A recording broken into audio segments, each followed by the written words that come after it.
This is Gareth Southgate, and this is the Three Lions podcast.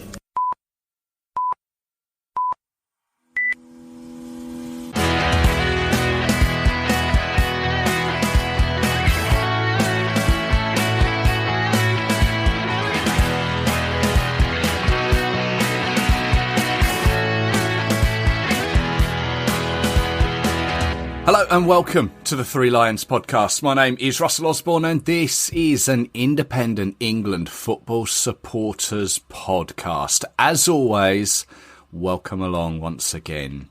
If you are new to the podcast, hello to you. You've got a lot of catching up to do, although there is no hurry whatsoever. It's here, Qatar 2022, the World Cup. Despite what your or my feelings on it may be, the football starts now. The opening first game of 64 is the mouth-watering Qatar against Ecuador on Sunday the 20th of November at 4 p.m. UK time. It's being played in the Al Bayat Stadium. Who remembers the time when the World Cup was started by the previous winners? Those were the days. Anyway, England will be up next in the second game on the following day. England's last World Cup game was in St. Petersburg, Russia, against Belgium in the third place match on the 14th of July 2018. And here we are. By the time we face Iran on the 21st of November, it'll have been 1,592 days, or 4 years, 4 months and 8 days. Let's hope for a more satisfying result this time around from that match against Belgium.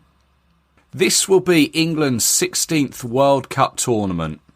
And all throughout the past year, I have been talking to fans, players and journalists about their memories of following the team to the greatest tournament of all. These can all be found at threelionspodcast.com or your podcast provider of choice. Iran will be our 70th World Cup tournament game. In that time, since 1950, England have won 29, drawn 21 and lost 19. It's quite surprising stats, that I thought. And of course 1966 being our finest hour. Coming up on this episode, just as I tried to do for 2018, throughout the tournament I'll be speaking with England fans for their reactions and inputs, and also trying to speak with fans of our opponents. I remember last time out struggling with Tunisia and Colombia, but I got there. This time, I must admit, when we were drawn against Iran, I thought this is going to be a tough one. But I'm pleased to say I've spoken with Arya Allahverdi from the excellent Gol Bezan podcast. He is coming up very soon, and he's got some interesting thoughts and insights. And I can't promise it, but as the competition goes along, I'm going to try and get some insight from some fans who are actually over in Qatar. So stay subscribed and you won't miss them. Also, those that enjoyed the recent England fan songs feature, I have a little treat for you. Now, we've had the squad episode. That was one where I gave my thoughts on that. But I thought now I'd give my thoughts on how the World Cup could pan out. I think I've said before, what with this being a World Cup at a totally new time in the year, and what with the weather conditions, it really could be anyone's. Although having said that, I don't think there'll be a new name on the trophy. It'll be one of the usual suspects. And as always, as a tournament is on the horizon, the media will do their best to pick the hosts apart, just as they did in South Africa 2010, Brazil 2014 and Russia 2018, and just as they did in the 2012 European Championships when they were held in Ukraine. But with the TV documentaries that have been on, you could say they have a point. And we've now seen Sepp Blatter now deciding to speak up, saying perhaps it wasn't the best decision for Qatar to host it. Thanks for that, Sep. As long as you're all right. Unfortunately, I think it will be a competition that is dominated by VAR.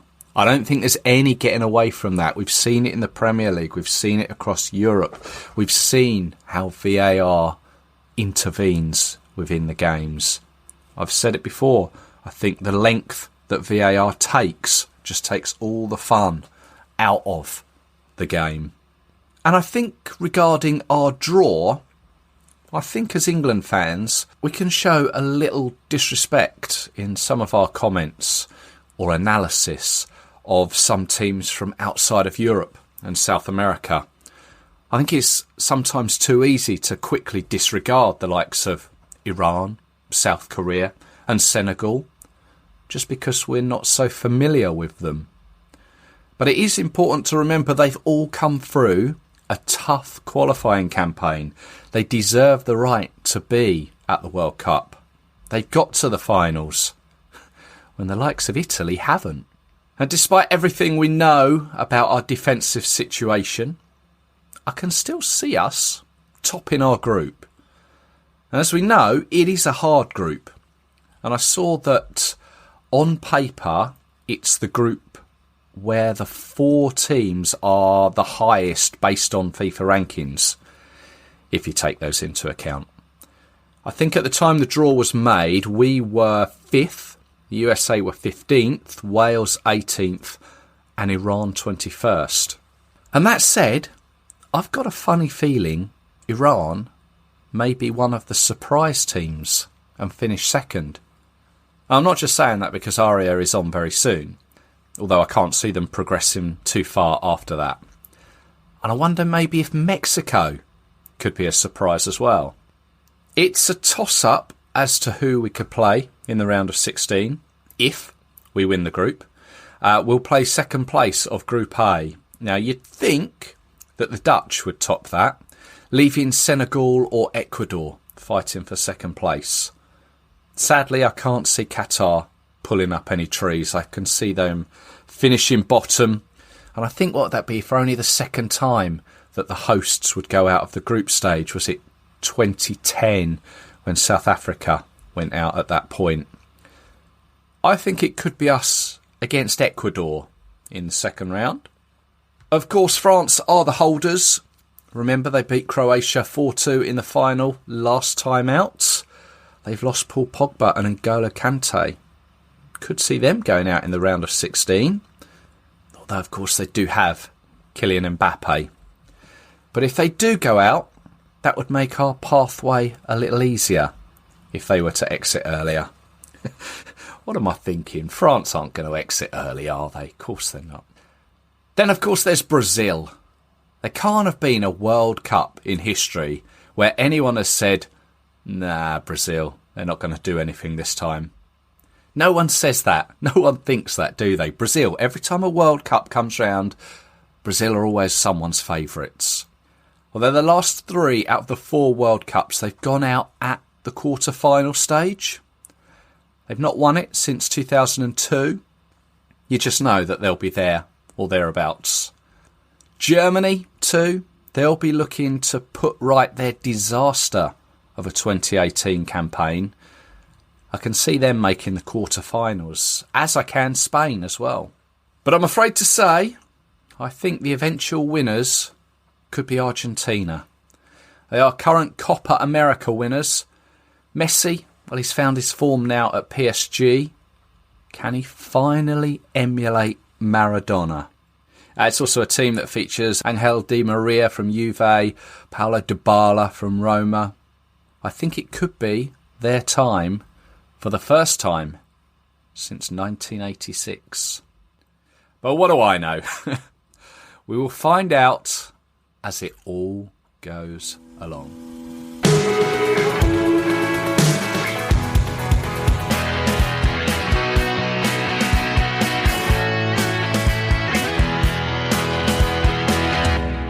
Now it gives me great pleasure to welcome to the Three Lions podcast as we start our first in our build-up to the World Cup. Arya from the podcast, the Iranian podcast, Gol Bezan. Arya, hello there. How you doing, Russell? Thanks for having me on. I appreciate it. No, you're very welcome. Thank you very much for joining us. Yeah, it's been a while. We've been trying to get this organised for a little while, but I'm glad that we finally got it going. It's slap wrists on my behalf on that one. No. Well, so we're trying to get you on pretty soon as well. So. I look forward to that. But first things first, we're talking Iran. I can hear a little hint of a different tongue there. Yeah.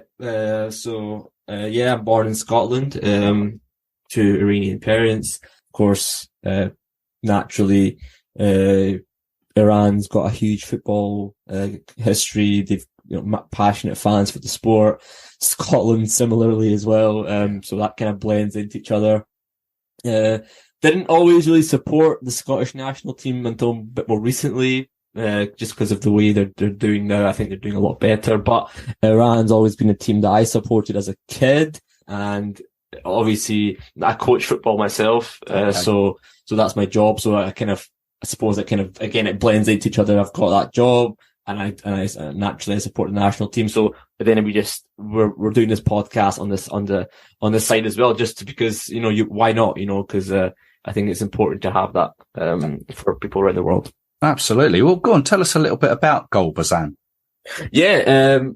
Obviously it started in 2014, just before the World Cup.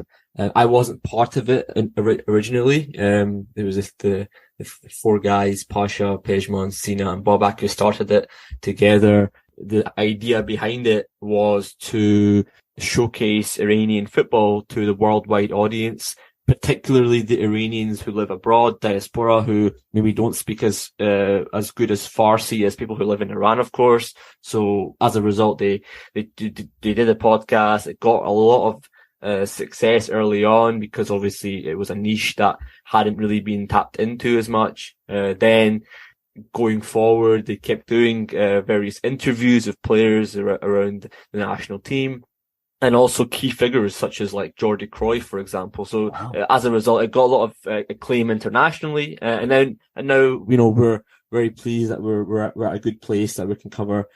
And the group that we got in the World Cup kind of gave us a little bit more scope to speak to English speaking journalists, for example. So as a result, we got the interview with Gareth Southgate, which is really good for us, quite recently. No, excellent. It's an English speaking podcast, but I'm assuming that you're fluent in Iranian, or yeah. No, we do some things in Persian, here and there when we're interviewing a player who doesn't speak Farsi or Persian. But yeah, we tend to make it suited for the English speaking audience. And if we do a Persian podcast, for example, we'll always transcribe it into English.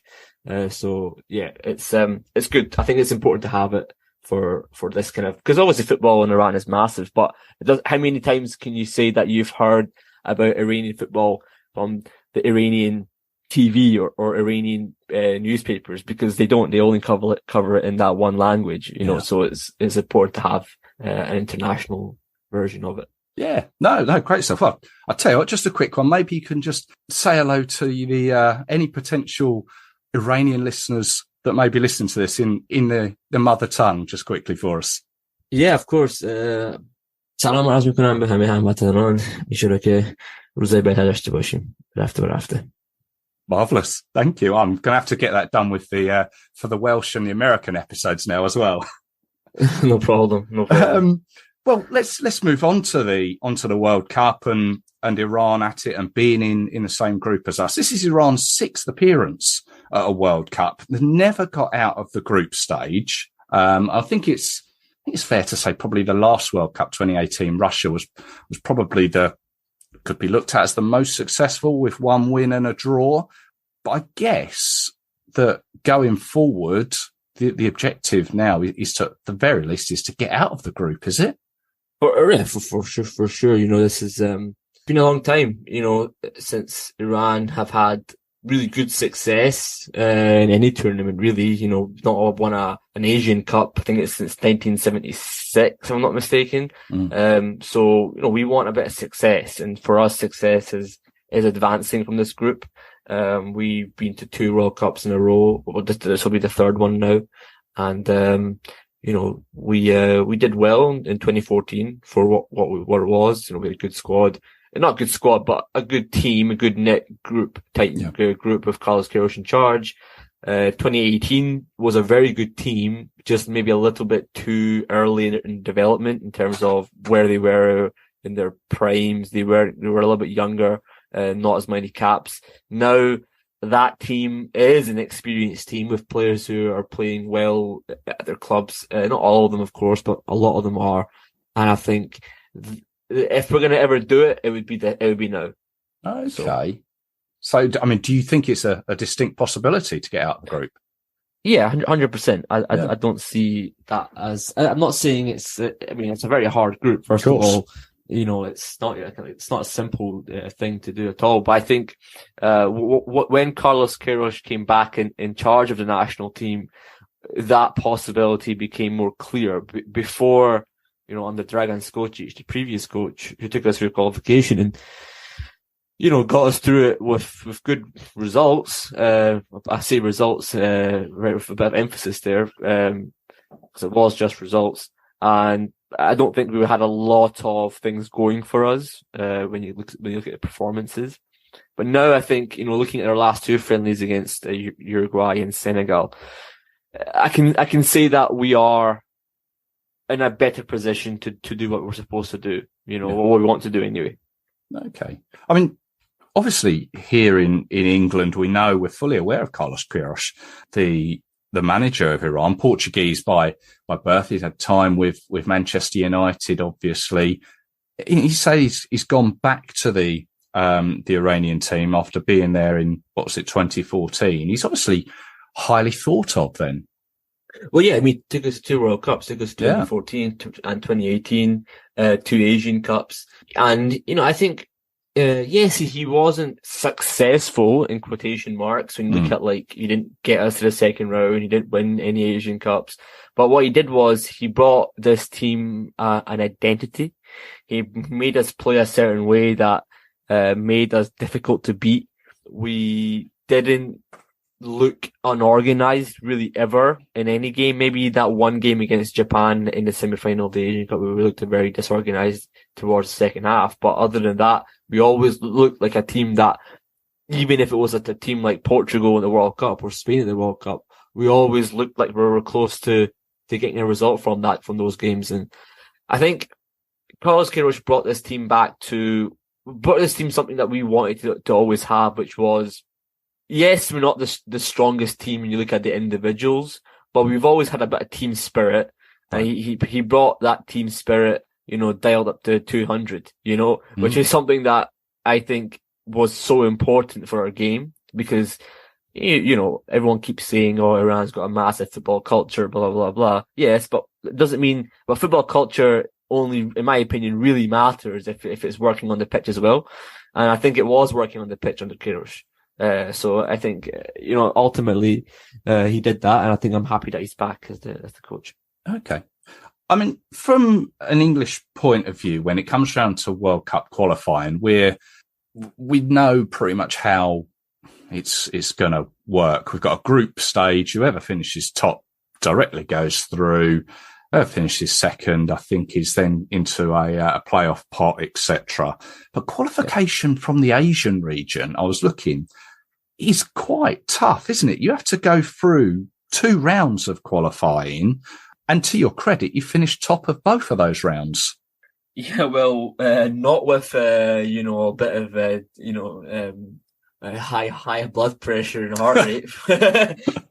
For sure, it wasn't. It looked quite simple. Again, I think a lot of international media. I'm not trying to dig at anyone here. I think I completely agree. It looked quite results wise. We got through it and we finished top, but we didn't perform well at all. Especially even the first round. I mean, the first round we sacked the coach because we played so badly. We lost to Iraq and Bahrain. We almost looked like we weren't even going to get to the second round.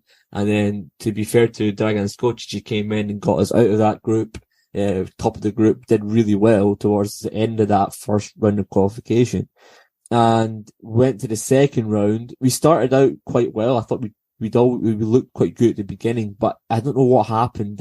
We just lost any kind of like organization. The team didn't look like they were fluid, and it just got to the point where the only tactic was just lump it up to Taremi and Osman, and they'll score goals for you, which worked. I mean, they're great strikers. They're going to do that. If you get it to them, and you can see, obviously it is a tough route to qualification, but ultimately the teams are not that strong in Asia, so you can beat teams just by doing that.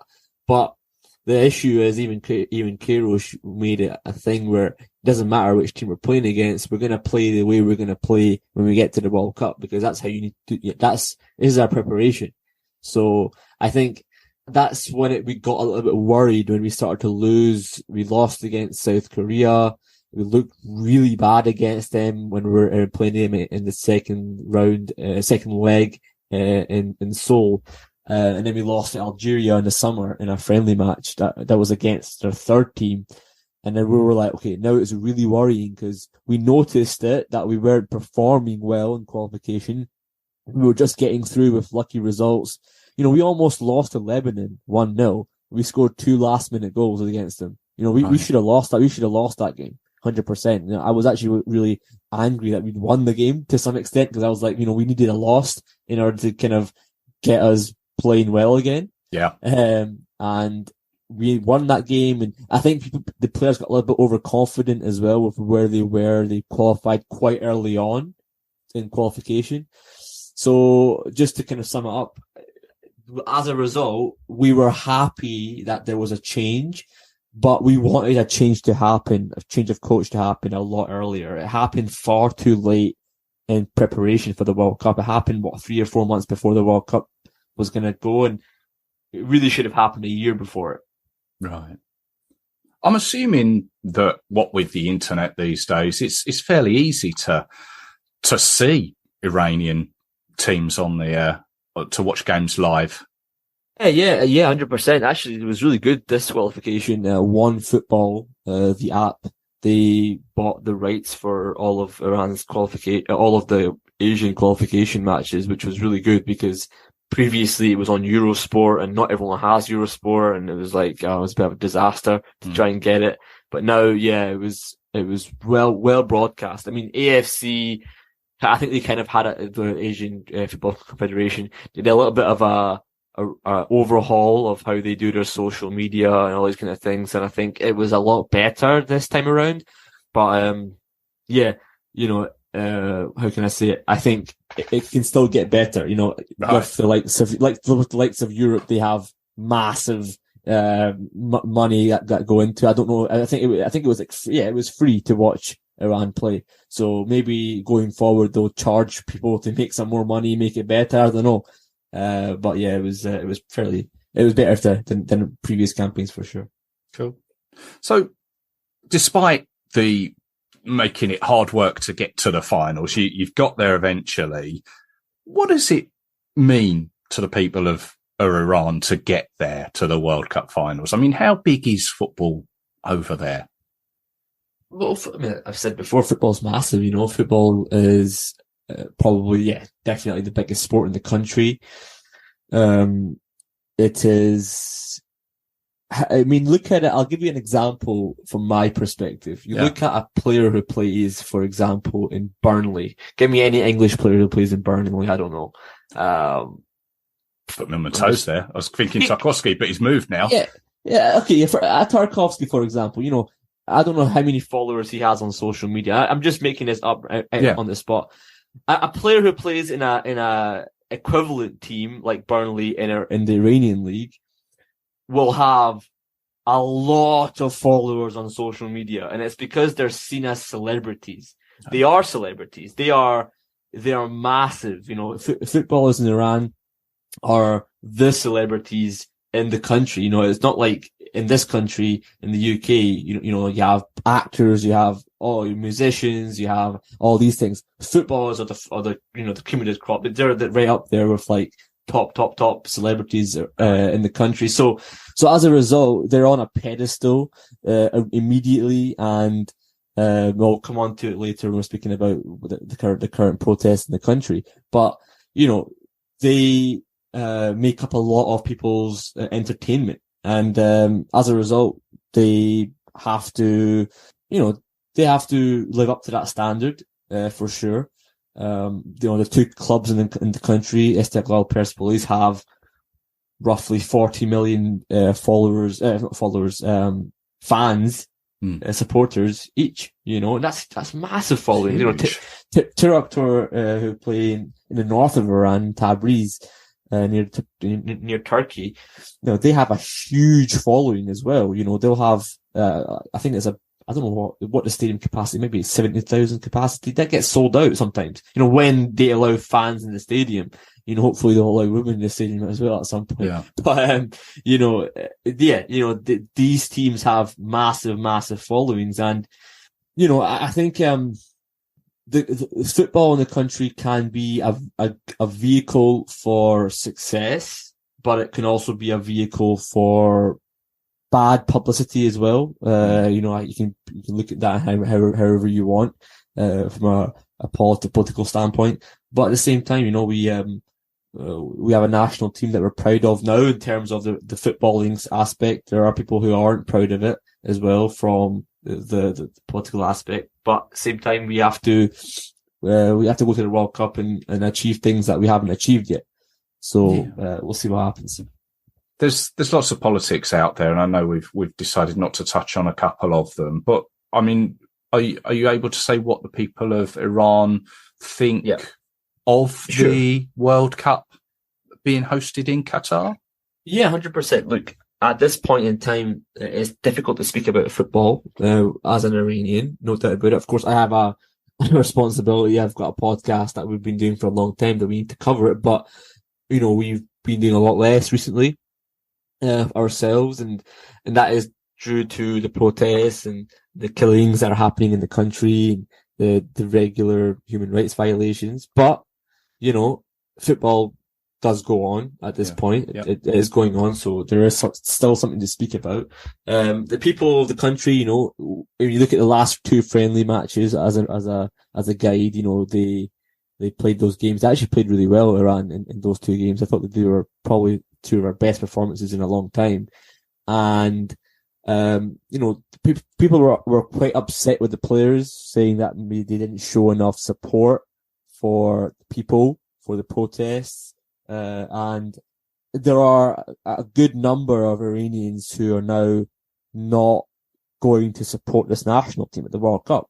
And I think there is definite division within the national team supporters, and the Iranian people as a whole. And, it hasn't been easy for anyone.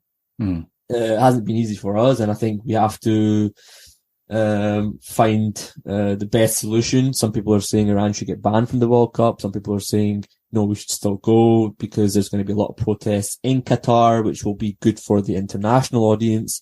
People are saying, if they go, it's to a benefit of the government. I kind of sit on the side. I don't really, honestly, for me, I actually do believe if we go to the World Cup, it's good because yes, there is going to be a lot of protests in Qatar, and it can be huge international eyes on them as well, considering the World Cup is massive. It's going to get tons of media attention on it. And the players have been showing their support, beyond those two friendly matches in their club teams. They have been trying to wear black wristbands and doing social media posts, and sometimes it's not enough for Iranian people, and I completely understand that. Personally, I'm kind of fed up of the constant social media posts. I kind of want them, either they do something or they don't do it. The kind of midway point stuff, I don't really see much into that. So at this point in time, I'm looking forward to how the players will react to this at the World Cup, and I'm intrigued to see what kind of protests will be in Qatar. Whether it will be like I know people who are going to Qatar for the World Cup just to go and protest, and they have tickets for the matches, but they're just going to protest. So there could be potential protests on the pitch when the game is going on, and that could disrupt matches. So we'll see what happens. I think this group is going to, and even just let's take away the protest for a second. These games were already, partially political, weren't they? I mean, you look at like England, USA, England, Wales, and then you got Iran in the mix as well. It already makes it political, but then you add this element to it. It's going to be quite a hard one for FIFA to handle. I'm going to be quite intrigued to see how Qatar does it this World Cup in November. So yeah, we'll see what happens. Okay, well that's great. Well, let's move on to those players. We're talking before the squad has been announced, both England's and Iran's, but I'm sure you've got a good idea of who is going to be on the plane from Iran. Perhaps you can just give us some feelers of players to watch out for who will be taking part in that opening game against England. Yeah, I mean, at the moment, I think a few people maybe are a bit more familiar with Moharami, who plays for Dinamo Zagreb. He's done really well against Chelsea a couple of times in the Champions League now, against AC Milan. He'll be our right back, fingers crossed if everything goes as planned and he doesn't get any injuries. He is a bit of an injury-prone player. So he will be the right back, and I think he is going to be a good outlet for us out of defence when we get a chance to break forward. In the defence itself, one of our key players, I think, has really in qualification been Hossein Kanani, who looked really good in qualification. But alongside him, who is kind of debatable who gets that spot, could be the likes of Majid Hosseini, who plays in Turkey with Kayserispor, has had a very good season, but didn't really play that much in qualification, just under coach's preference, who chose to play Khalilzadeh, who's a little bit more of an experienced head. So we'll see who Queiroz chooses to play. He's played both of them in the last two friendlies. And then you look at in midfield, we've got the likes of Said Azatullahi, who plays in the Danish second tier, and Salman Ghoddos, who plays for Brentford in the Premier League. Both of them are not playing that regularly and not maybe playing to the level they want to be playing at club level, but when it comes to national team level, they always, not maybe less so Salman Ghoddos, but definitely Said, who's our number 6, and he used to play for Reading in the Championship. He's a player who we always look at for performance, and he always delivers. He's always been good for us, Said, and he's, in my opinion, one of our most talented players. He started his career in Atletico Madrid in Spain, trained with Diego Simeone for a little while. He played against Chelsea in the UEFA Youth League, and he looked like a very good player. Got a lot of injuries in his career, which kind of dampened his progress. But he's somebody who we're looking at to kind of pull some strings in midfield. But then you obviously, as I mentioned, Salman Ghoddos, who isn't playing for Brentford, but when he played for the national team in our last 2 games, he was very, very good. Looked very strong on the ball. And then the front line, I think, fingers crossed, Sardar Osman, who plays for Leverkusen, comes back fit. He's going to be vital for us. He's our goal scorer. But then you've got Jahan Bakhsh on the right-hand side, who's playing in Feyenoord. Again, a very experienced player. This will be his 3rd World Cup in a row. And then you've got the key player, I think everyone's kind of raving about around the world, rightly so, Mehdi Taremi, who plays for Porto, and he's doing fantastic things. Yeah. A lot of English fans, again, will be familiar with him from the Champions League goals that he scored against Liverpool and Chelsea. He's done really well in the Portuguese league.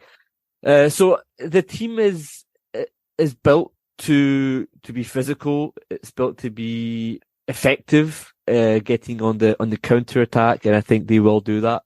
But I think the areas of the pitch that we will struggle is the midfield for sure. We don't have players who are playing regularly at club level, which is a shame because that's the area of the pitch that I think can decide games.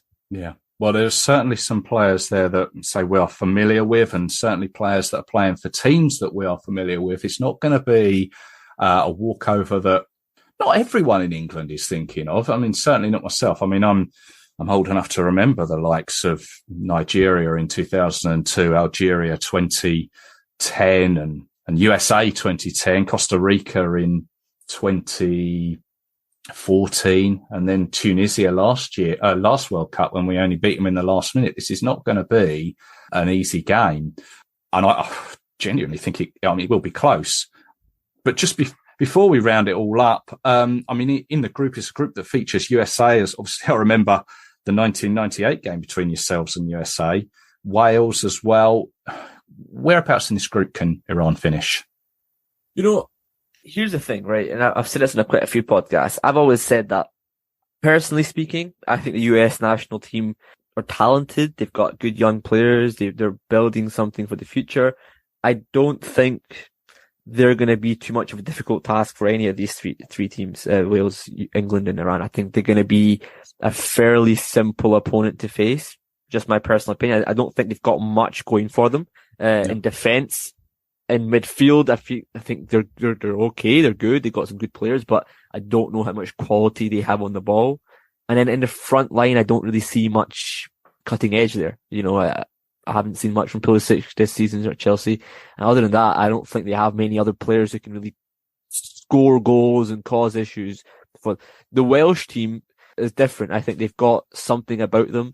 They've got a bit of organisation. Rob Page seems to have got this team to do what he wants them to do. Yes, they haven't had great results recently, but they looked quite good when they played against Ukraine. I thought they looked organised against a good Ukraine team.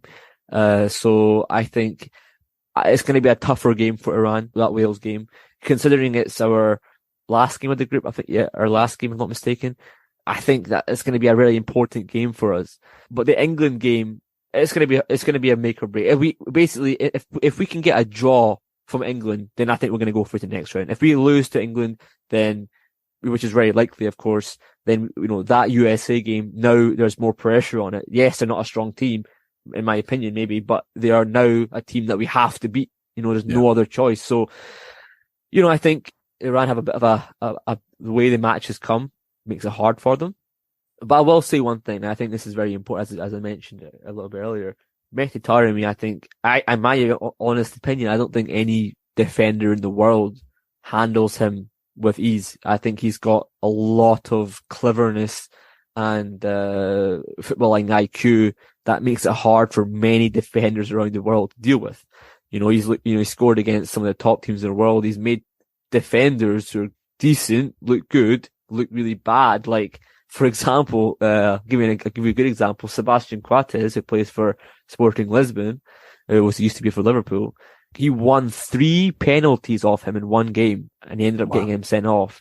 To the extent that Sporting then put out like a very kind of offensive article about Taremi on their website. I don't know if you read it. No, I didn't see that. I can't remember where it was, along the lines of Iranian, it was quite offensive and it was not nice, but they did end up deleting it. But because of that, they have a lot of hatred towards him in the Portuguese league. So I think he's going to cause a lot of issues to the defenses of Wales and USA and potentially England. And England, what with our defensive frailties. Yeah, I think that's going to be, especially the injuries England have had. It's not going to be simple for them. And Taremi tends to play on the left wing for Iran. Yeah. So whoever's playing it right back, hopefully, for me, I think England's best player in recent times, really one of the best players, has been Chelsea's right back, Reece James. I think he's been fantastic for a long time, and he's going to miss the World Cup potentially. Yeah. So we shall see. It's going to be an interesting game, and it's going to be one we're looking forward to. We are running very much out of time, but very quickly, just tell us where we can find Gol Bezan on social media and the likes. Yeah, I appreciate the time. I appreciate bringing me on your podcast. Yeah, you can follow us on Twitter, Instagram, Facebook at Gol Bezan, GOLBEZAN. You can find us on our website, golbezanpodcast.com, and we're on all podcast platforms and on YouTube as well. Lovely. Arya, thank you very much for your time. It's very much appreciated. Enjoy the World Cup. All the best. And maybe we can catch up again. Yeah, and hopefully we can have you on our podcast too. I appreciate it. Lovely.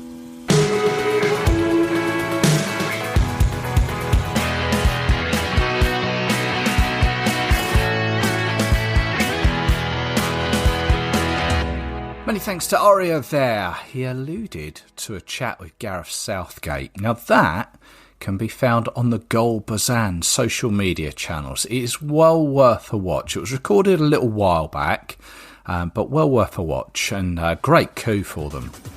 Now, I had such a great reaction to the supporters' World Cup songs, you remember on the squad episode.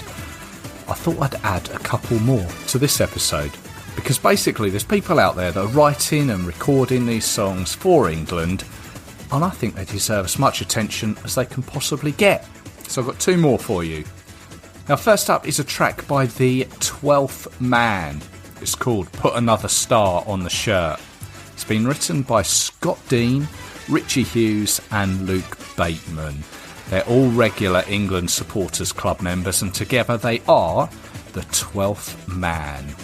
It's been written and produced in support of the Jeff Astle Foundation, a charity set up to provide support for those affected by brain injuries in sport. Well done, guys.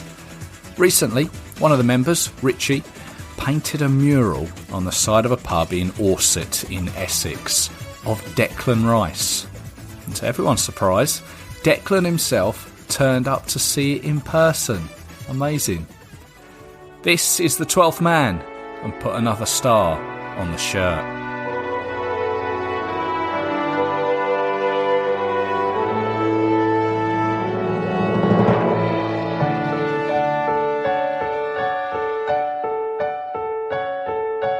I've bought all the England kits, everyone since 66. Always wear the shirt to watch my side in. White's at home and red away, 96 is bluish grey. Colours every England fan takes pride in. There's a lonely star above the England crest, 'cause it's the only star lighting up 3 lions on my chest. Stick another star on the shirt. This time England, stick another star on the shirt. Wash away the blood and tears and all the years of hurt, and stick another star on the shirt.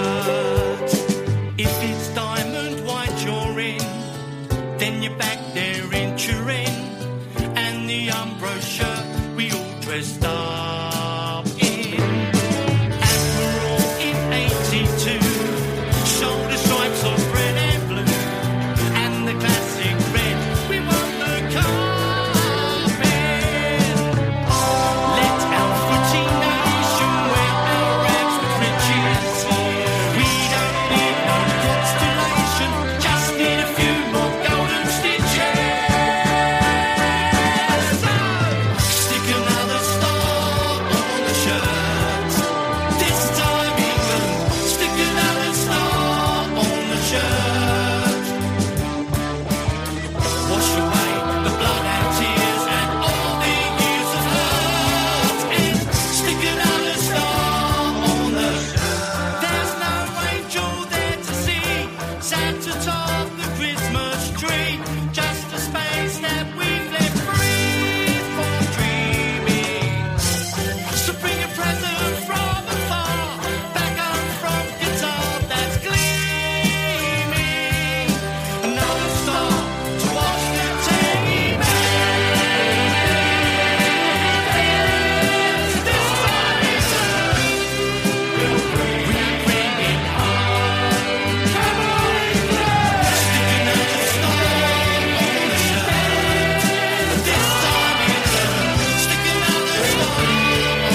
the 12th man and put another star on the shirt? All the guys, well, they are individually on Twitter, but probably best if you want to go find more, go follow at Another Star 2022.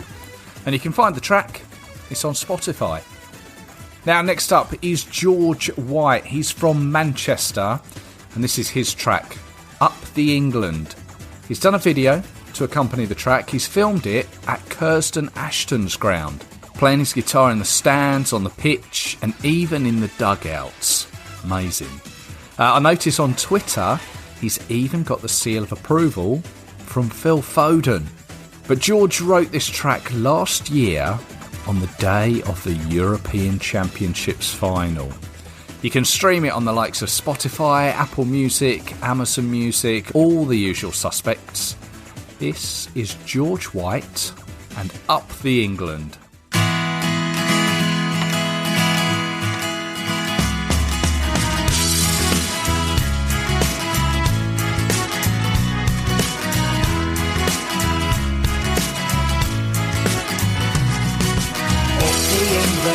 We're singing until our football's back home. Up the England, we're singing until our football's back home. Up the England, we're singing until our football's back home. Na na na, na na na. We're training hard, we've come this far. Look on our sleeves, you'll see our hearts feel lions roar. From Bradford pits to Dover shores, 50 years is long enough, you know the score. Follow my lead. Beckham, Gazamore, Robson, Barnes and Southgate know what it means and we'll be there right by your side. We've got your backs until that last full time. You're our team for club and country. Get on that pitch and show them England. This is England. Up the England, we're singing until our football's back home. Up the England, we're singing until our football's back home. Up the England, we're singing until our football's back home. Na na na, na na na. Quarter-finals, last 16. Bag your pens, keep your tackles clean. No red cards, lads. Beat Argentina, beat Brazil, beat the French. We invented this game, San Marino, 10-0. Follow my lead. Rio, Rooney, Banks, Hurst, Ramsey and Lineker know what it means and we'll be there right by your side. We've got your backs until that last full time. You're our team for club and country. Get on that pitch and show them England. This is England. We'll be there right by your side. We've got your backs until that last full time. You're our team for club and country. Get on that pitch and show them England. This is England. Up the England, we're singing until our football's back home. Up the England, we're singing until our football's back home. Up the England, we're singing until our football's back home. Up the England, we're singing. Now bring our football back home, lads. George White and Up the England. You can follow George on Twitter at George W Music. Excellent. Amazing. As I said in the previous episode, I love it when musicians write England songs. The time, the effort, the enthusiasm that's put into it, they deserve all the support they can get. So well done, each and every one of you. And that pretty much rounds this episode off. Hopefully, it is one of many over the next 4 weeks. I hope you can join me for them. In the meantime, Enjoy the tournament. Enjoy the football. Enjoy Qatar if you're going. Safe trip and all that. Don't spend too much money or get in the way of a camel. They spit. Anyway, look after yourselves. Take care. Cheers.